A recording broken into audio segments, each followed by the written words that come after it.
Hi guys, welcome back to another video on the cardiovascular system.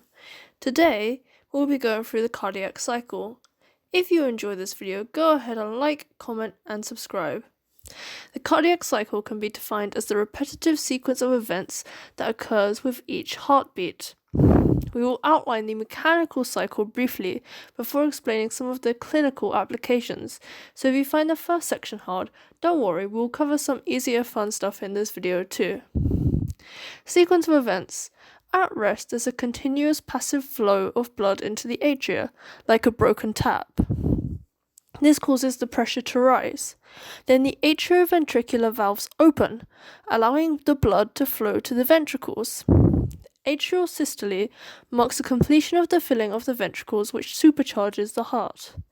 After that, we have ventricular systole, also known as atrial diastole. The pressure rises in the ventricles, closing the atrioventricular valves and opening the two semilunar valves, namely the aortic and pulmonary valves.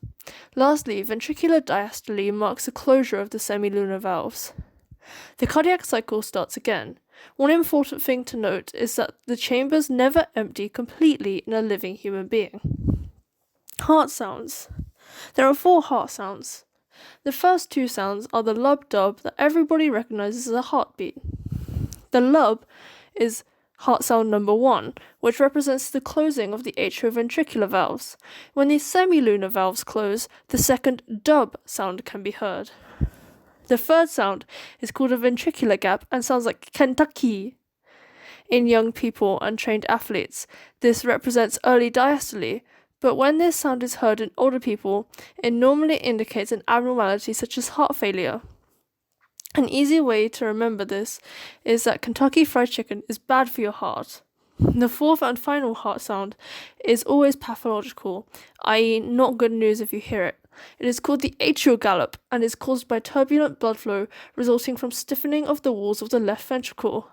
Somewhat illogically, this will be heard before the first heart sound. Ejection fraction. Ejection fraction is the percent volume pumped out. The normal range is 55 to 60%, and it reaches 50 to 55% just by passive filling. When exercising, it increases to 80%. In heart failure, on the other hand, it might just be a mere 20%. Remember, for a heart, the ultimate failure is to fail at the one thing it does, pumping blood. Thank you for watching.